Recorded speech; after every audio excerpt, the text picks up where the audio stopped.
Hello, my name is Dr. Malcolm Gottesman.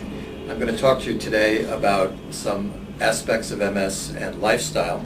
First, I'd like to introduce myself. I'm the Chief of Neurology at Winthrop University Hospital, located in Mineola, New York, and I've directed an MS care center since 1997. Our center is actively involved in research, and we're also fortunate to have several dedicated nurses who are extremely helpful. MS is a chronic and unpredictable disease. There's tremendous variability in the course of patients with MS.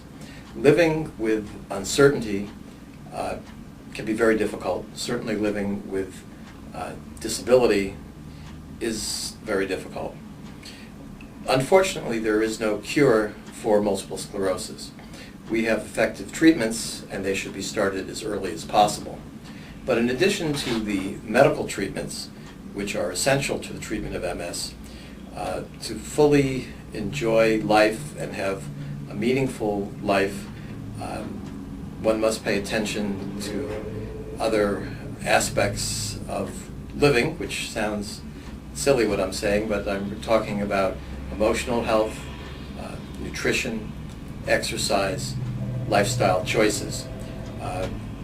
These can be challenges for anyone, but particularly when someone has multiple sclerosis, they have to become conscious choices, and you have to try to make the best choices for you and the people that are near and dear to you.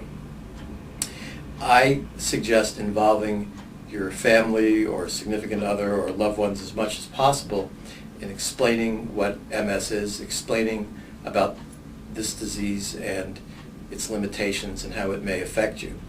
It's important for your family to understand that some of the things that happen are not under your control. Fatigue, for example, is often a major issue for people with MS. And in order to deal with fatigue, it may be necessary to plan how you're going to use your energy.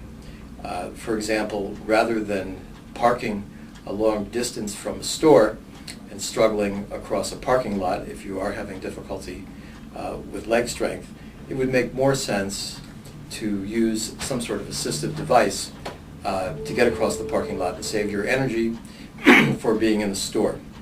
And the same applies to any other activity that you may have.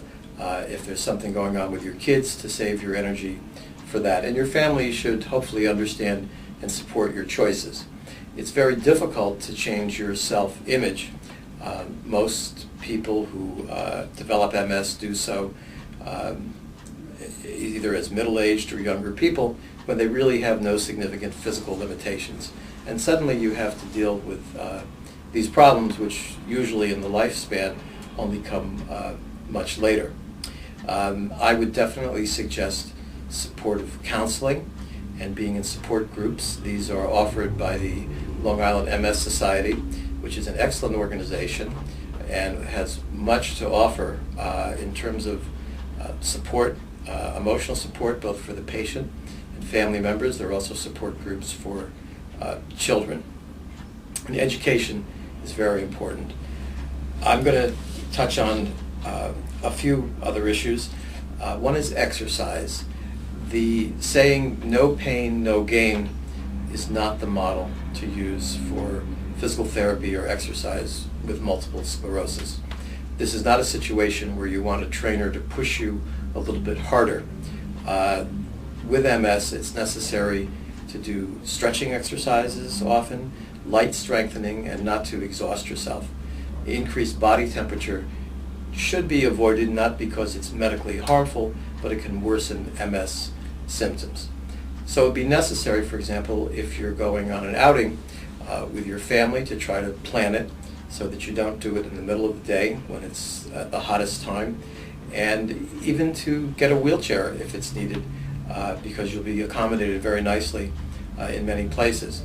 It often takes a great psychological adjustment to see these adaptive aids as help. Initially, most people don't want anything to do with these assistive devices, and I try to help patients think about living whole, satisfying lives and to counsel them to look at these things as enablers of leading a more fulfilled life. The nurses we have here are extremely helpful also for helping patients. If we cannot do this type of counseling, we're quite interested in referring patients to therapy, either group supportive therapy, because if you do go to a group, you'll find you're not alone, and many people have the same problems, and the spouses have the same problems. So I think there is strength in numbers.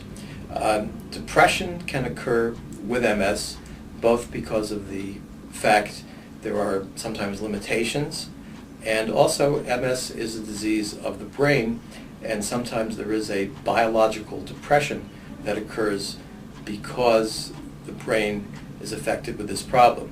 So there's no shame in it, and depression is extremely treatable, and we're quite liberal treating patients for depression with medications. Also, some of the medications we use to treat MS itself can increase the risk of depression. So if you feel you're becoming depressed, mention it to your doctor, and I think that there's no stigma in seeking treatment for depression, and it can result in a better life for you and your family. And I would also urge you to speak freely with your doctors about any difficulties you have. Living with MS is a challenge, for sure. We have better treatments that are coming out every day, and at the end of the day, no matter what happens, the trick is to live well. That ultimately is the secret. It's rare in medicine that we cure anyone of anything, of hypertension, diabetes, heart disease, but we want you to manage your MS rather than having your MS manage you. Thank you very much.